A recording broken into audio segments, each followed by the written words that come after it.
Good morning students, स्वागत है आपका पचैया ग्रुप ऑफ इंस्टीट्यूशन में। आज हम सभी अपने ऑनलाइन लर्निंग प्लेटफॉर्म पर बहुत इम्पोर्टेंट टॉपिक के बारे में जानकारी प्राप्त करेंगे, जिसका नाम है 5S। ये जो 5S टॉपिक है आपकी ITI की लगभग सभी ट्रेडों में बहुत इम्पोर्टेंट टॉपिक है और कॉमन टॉपिक है। इम्पोर्टेंट क्यों है ये 5S? पहला तो एग्जाम पॉइंट ऑफ व्यू से इम्पोर्टेंट है। सेकेंड, जब आप ITI कंप्लीट कर लेते हैं तो ITI कंप्लीट करने के बाद आप जॉब के लिए जाते हैं। तो जॉब के लिए जाने के लिए सबसे पहले आपको इंटरव्यू फेस करना होता है। तो इंटरव्यू के दौरान जो इंटरव्यूअर्स होते हैं उनका ये जो 5S टॉपिक है बहुत ही फेवरेट टॉपिक होता है और कम से कम 2 से 3 क्वेश्चंस आपको इसी टॉपिक से देखने को मिल जाएंगे। तो चलिए समझते हैं कि क्या होता है 5S।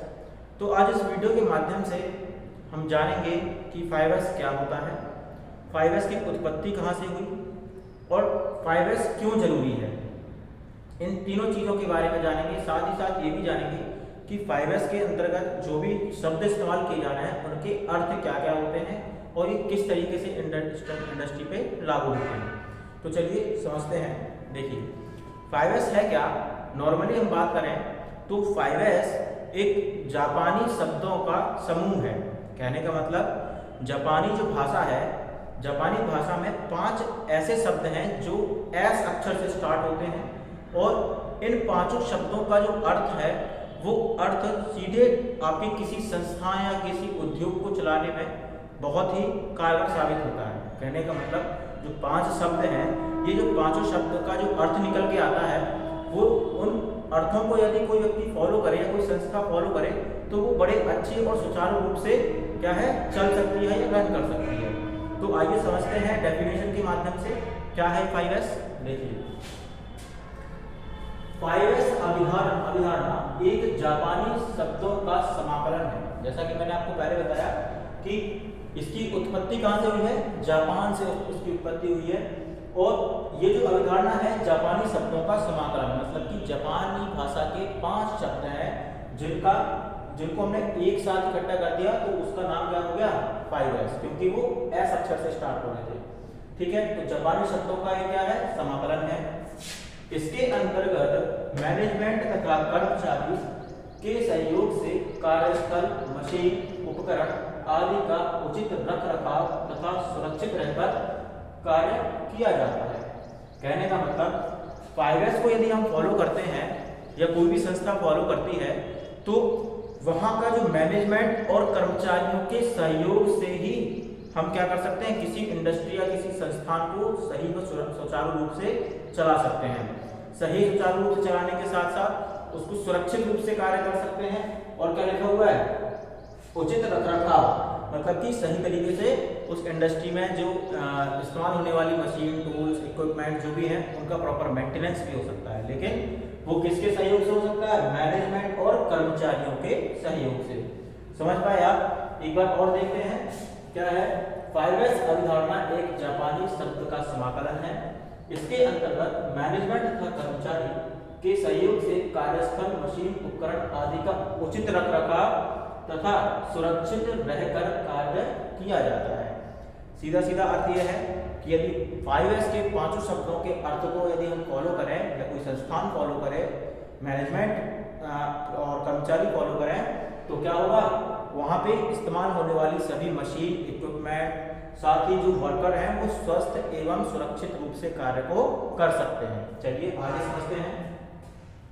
5S एक ऐसी प्रणाली है जो एक व्यवस्थित कार्य प्रणाली को कायम रखते हुए अपव्यय को कम करती है। मतलब कि 5S एक ऐसी प्रोसेस है, एक ऐसी प्रणाली है जो क्या करती है, जो व्यवस्थित कार्य प्रणाली है। मतलब कोई भी कार्य है, कोई भी चीज करने के लिए हमें कुछ ना कुछ प्रोसेस होती हैं, है ना। तो वही कार्य प्रणाली को कायम रखते हुए क्या करते हैं, अपव्यय को कम करते हैं। अपव्यय को कम करने का मतलब जो हमारा खर्चा है, जो इन्वेस्ट है, जो किसी इंडस्ट्री को चलाने के लिए या कोई प्रोडक्शन करने के लिए खर्च होता है, उसको कम से कम किया जा सकता है। और क्या होता है, उत्पादकता को बढ़ाती है। सीधा सा अर्थ है, यदि आप इन्वेस्ट को या वेस्टेज को कम से कम करेंगे, इन्वेस्ट तो हम कर सकते हैं लेकिन वेस्टेज कम से कम करेंगे तो हमारी प्रोडक्टिविटी क्या होगी, ऑटोमेटिकली बढ़ जाएगी। तो क्या है प्रोडक्टिविटी में उत्पादकता। अगर कोई भी चीज़, कोई भी इंडस्ट्री है तो वो कुछ ना कुछ तो निर्माण कार्य कर रही होगी, तो निर्माण कार्य करने के दौरान क्या होगा, हमारी कुछ ना कुछ वेस्टेज होती है। तो जितनी वेस्टेज कम होगी, है ना, उतनी क्या उत्पादकता आपकी बढ़ती जाएगी, क्योंकि जो इन्वेस्ट है वो आपका प्रोडक्टिविटी में लग जाएगा।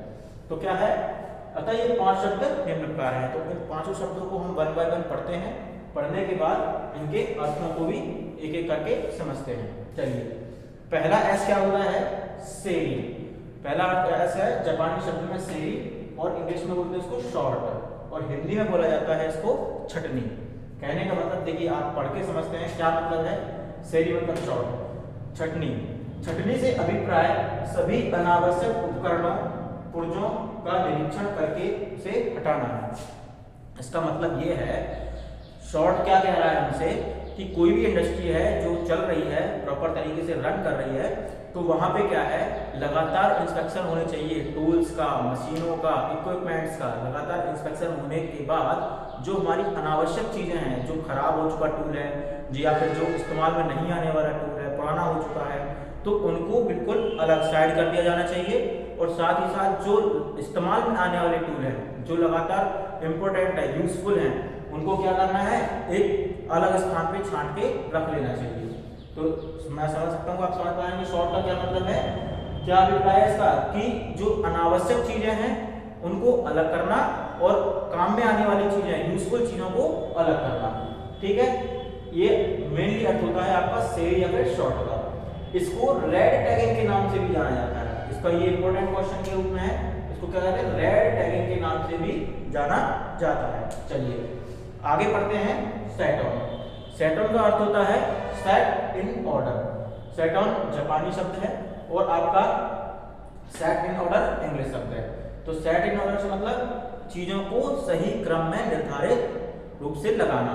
तो देखिए समझते हैं क्या है, प्रत्येक वस्तु के लिए एक निर्धारित जगह होनी चाहिए तथा प्रत्येक वस्तु अपने स्थान पर होनी चाहिए। क्या कह रहे हैं ये, कि जो भी आपने चीजों को सिलेक्ट किया है, अलग किया है, पहले क्या शॉर्ट फॉलो किया, शॉर्ट में क्या किया, अनावश्यक को अलग कर दिया, और जो आवश्यक चीजें, यूजफुल चीजें हैं, उनको अलग कर दिया। अब उन चीजों के लिए जो यूजफुल हैं, उनके लिए एक निर्धारित जगह होनी चाहिए। मतलब एक हर एक टूल्स के लिए, हर एक इक्विपमेंट के लिए प्रॉपर उसकी खुद की जगह होनी चाहिए। साथ ही साथ में वो जो टूल या इक्विपमेंट है वो अपनी जगह पर हर वक्त मौजूद होना चाहिए। ठीक, समझ पाया। पहले तो शॉर्ट किया, शॉर्ट करके क्या किया हमने, आवश्यक चीजों को साइड किया। अब उन आवश्यक चीजों को क्या, उनके लिए एक प्रॉपर जगह होनी चाहिए। साथ ही साथ वो जो इक्विपमेंट्स हैं, टूल्स है, मशीन है, वो अपनी जगह पर प्रॉपर हर वक्त मौजूद होना चाहिए, ताकि कार्य के दौरान उपकरणों को ढूंढने में समय व्यर्थ ना हो। क्यों होना चाहिए वो सही जगह पे अपनी, ताकि कोई वर्कर किसी मशीन पे या वर्कपीस पे काम कर रहा है, तो काम करने के दौरान उसको बार बार क्या, अपने टूल्स या अपनी जो उपकरण को यूज कर रहा है उसको ढूंढने की आवश्यकता ना पड़े। उसमें क्या समय व्यर्थ नहीं होगा और समय पे कार्य भी हो जाएगा और प्रॉपर तरीके से कार्य हो जाएगा। तो समझ पाएंगे। चलिए आगे चलते हैं हम। तीसरा होता है सेसो। सेसो मतलब सिंप्लीफाइंग या फिर शाइन। चलिए तो ये क्या कह रहा है, इसको समझें। उत्पादन की सारी प्रक्रियाएं सरल व स्पष्ट होनी चाहिए। सेसो का कहने का अर्थ है सिंप्लीफाइंग, कि जो प्रोडक्शन हम कर रहे हैं, जो भी चीजें हम बना रहे हैं इंडस्ट्री के अंदर, तो उसको बनाने के लिए सीधी सी बात है कुछ ना कुछ प्रोसेस होंगी। तो वो जो प्रोसेस हैं, जो प्रक्रियाएं हैं, उनको बनाने के लिए तो प्रॉपर क्या होनी चाहिए, स्टैंडर्डाइज होनी चाहिए। कहने का मतलब एकदम सरल होनी चाहिए और स्पष्ट होनी चाहिए, और उस जो वर्कर को काम कर रहा है उसको ये सारी चीजें समझ में आनी चाहिए। ऐसा नहीं होना हो कि प्रोसेस आपने बता दी और वर्कर को समझ नहीं आ रहा और उससे जबरदस्ती प्रोसेस वो परफॉर्म करवाया जा रहा है। तो ऐसा नहीं होना चाहिए। क्या होना चाहिए, उत्पादन की सारी प्रक्रियाएं, जितनी भी प्रोसेस हैं, वो स्पष्ट होनी चाहिए, सिंपल होनी चाहिए और समझ में भी वर्कर के आनी चाहिए, जो वर्कर वहां पे कार्य कर रहा है। ठीक है।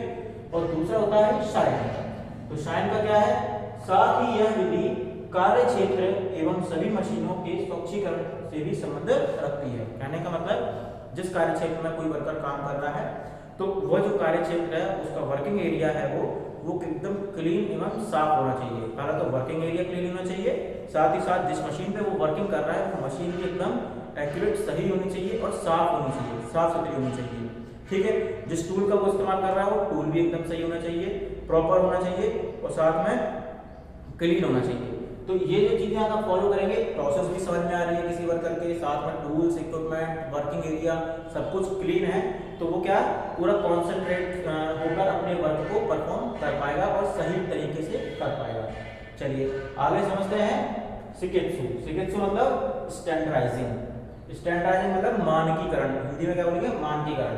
तो क्या है ये, सभी वस्तुएं व उपकरण प्रमाणित होने चाहिए। कहने का मतलब जो भी चीजें वो उस कार्य के दौरान इस्तेमाल कर रहा है, टूल्स इस्तेमाल कर रहा है ना, मशीन इस्तेमाल कर रहा है, या वो प्रोसेस इस्तेमाल कर रहा है जो वर्कपीस को बनाने के लिए की जानी चाहिए, वो सारी चीजें क्या होनी, स्टैंडर्डाइज होनी चाहिए, मानकीकृत होनी चाहिए।